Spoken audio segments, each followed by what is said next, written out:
The snow fell like frozen tears that December night, each flake carrying, with it, the weight of loneliness that Marcus Chen had wrapped around himself like armor. He stood at his penthouse window, watching the city below transform into a winter wonderland, while his own world remained calculatedly cold. Marcus had built an empire by the age of 35. Chen Industries dominated the tech sector. His name commanded boardrooms, and his net worth could fund small countries. Yet tonight, surrounded by floor-to-ceiling windows that showcased Manhattan's glittering skyline, he felt nothing but the familiar emptiness that success had never quite managed to fill. His phone buzzed. Another notification from his assistant about tomorrow's merger meeting. Marcus ignored it, his attention drawn instead to a framed photograph tucked away on his mahogany desk, the only personal item in his meticulously sterile office-turned home. His mother laughing at some long-forgotten Christmas party, her eyes crinkled with genuine joy. She'd been gone 3 years now, taking with her the last person who'd seen him as more than a profit margin. Blind dates are a joke, he'd told her once, dismissing her gentle attempts at matchmaking. Love is just chemistry and timing. Nothing magical about it. She'd smiled that knowing smile of hers. Maybe you just haven't met someone brave enough to show up at your door yet. The memory stung. Marcus poured himself a scotch he wouldn't drink and returned to the window. Across town, Emma Rodriguez was losing a bet she never should have made. "You cannot be serious right now," she said, staring at her best friend Claire with a mixture of horror and disbelief. The coffee shop buzzed with holiday chatter around them, but Emma felt like she'd been dropped into an alternate reality. "A dare's a dare." "Em?" Claire's eyes sparkled with mischief as she pushed a folded piece of paper across the table. "You said whoever sold the most paintings at the charity auction had to complete one dare from the winner. No backing out." Emma had been certain her whimsical watercolors would outsell Claire's abstract pieces. She'd been wrong. Spectacularly wrong. "But this is insane. I can't just show up at Marcus Chen's penthouse on Christmas Eve. He's a billionaire. He probably has security that could bench press me. The building's doorman is my cousin. He'll let you up." Claire leaned forward, her expression softening. "Look, I know this sounds crazy, but Marcus was in my business ethics class back at Columbia. Before he became this cold corporate machine, he was different. Kind, even. His mom used to talk about how much he loved Christmas." She paused. "She died a few years ago, and from what my cousin says, Marcus spends every Christmas Eve alone in that penthouse. Not a single visitor." Emma's heart clenched. She knew loneliness. After her father passed and medical bills devoured their savings, she'd spent plenty of holidays working. Double shifts at the diner while painting, in her tiny apartment at night. But something about the image of someone choosing isolation struck her differently. "What am I even supposed to say to him?" Claire shrugged Merry Christmas, which was how Emma found herself trudging through deepening snow at 9 o'clock on Christmas Eve, carrying a thermos of hot chocolate and questioning every life decision that had led to this moment. She'd changed out of her paint-splattered jeans into her only nice dress, a simple green velvet number she'd bought secondhand and thrown her warmest coat over it. The doorman, true to Claire's word, seemed to expect her. "Mr.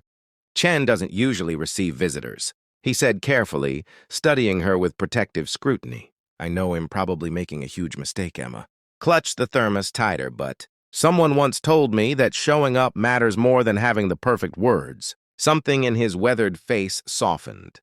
35th floor, penthouse A. The elevator ride felt eternal. Emma watched the numbers climb, her reflection in the polished doors, showing a woman who looked far braver than she felt. What was she doing? This was beyond impulsive.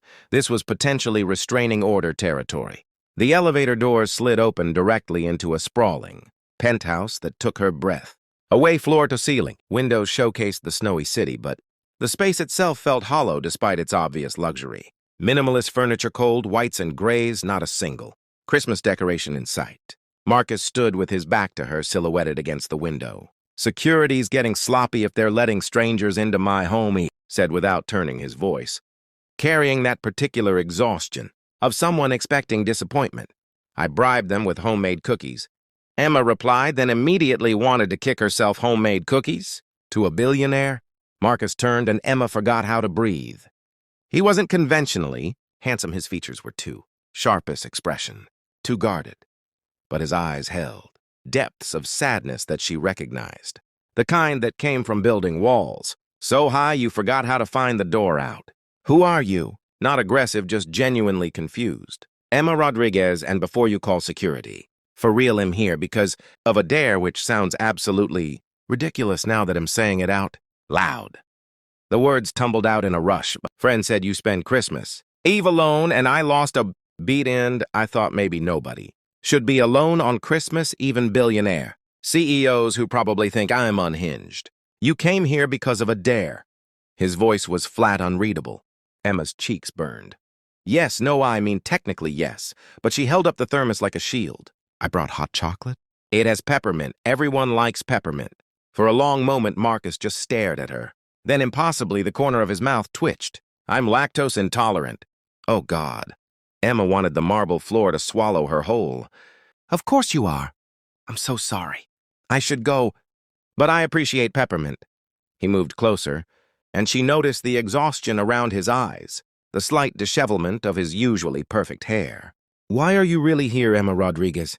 She met his gaze, deciding honesty was her only play. Because 3 years ago, my dad died 2 days before Christmas, and I spent that Christmas Eve alone in our apartment, surrounded by his things, wishing someone, anyone, had been brave enough or kind enough to just show up. Even if they didn't have the right words or the right hot chocolate. Her voice cracked. Nobody should feel that alone. Not even strangers. Not even on a dare. Something shifted in Marcus's expression. The armor cracked, just slightly. Your friend Claire, she was at Columbia? Emma nodded, surprised. She probably didn't mention. I'm the one who funded the charity auction you both sold paintings at. I saw your work. He moved to his desk, pulling out a tablet, and Emma's heart stopped. On the screen was her painting, a watercolor of a tiny apartment window glowing warm against a cold winter night. She'd titled it Showing Up. I bought it, Marcus said quietly, anonymously, because it reminded me of something my mother used to say. He looked at Emma, and for the first time, she saw the person behind the CEO. She said the bravest thing anyone can do is show up for another human being. No agenda, just presence. Emma felt tears prick her eyes. She sounds like she was wonderful. She was. Marcus's voice roughened. And she spent the last 5 Christmases trying to convince me that success without connection was just expensive loneliness. He gestured around the sterile penthouse. Apparently she was right. It's not too late, Emma said softly. To let people in? Marcus looked at her, this strange, brave woman who'd trudged through snow on Christmas Eve because a dare had given her the excuse her kind heart needed, and something inside him thawed.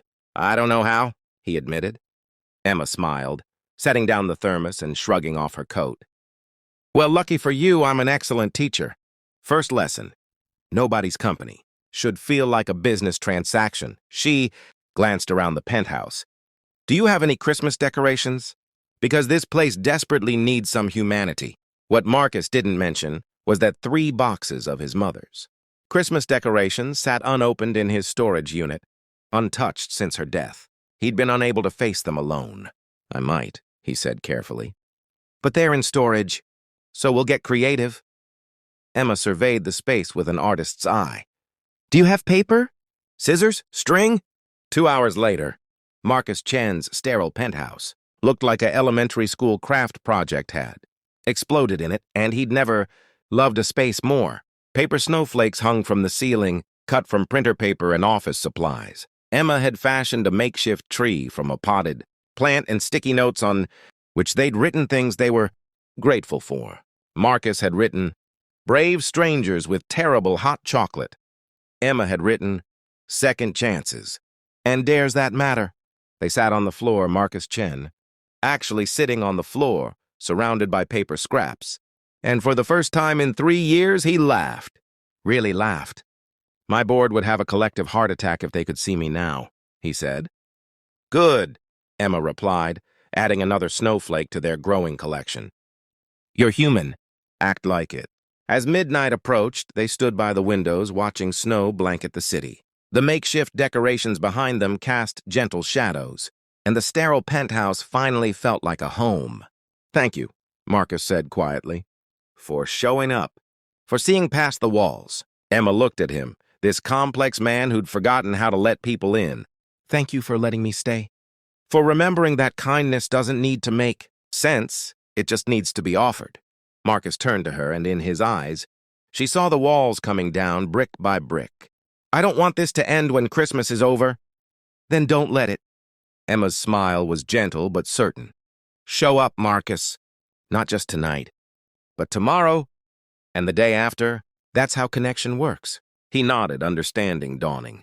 This wasn't about grand gestures or perfect timing. It was about the simple, radical act of being present for another human being. As church bells chimed midnight, Marcus made a decision. He pulled out his phone and, for the first time in years, called his estranged brother, then his college roommate, then his assistant, apologizing for years of treating her like a robot. Emma watched, tears streaming down her face, as this man who'd forgotten how to connect remembered what his mother had always known, that showing up was everything. The CEO who'd thought blind dates were a joke had learned something more valuable than any business deal. That sometimes the bravest thing we can do is open our doors to strangers who become friends and friends who become family. Outside, snow continued to fall, but inside, something warmer had taken root. Not love, not yet, but the possibility of it. The beginning of choosing connection over isolation, vulnerability over armor. And isn't that what Christmas is really about? The courage to show up for each other, even when, especially when, we're afraid.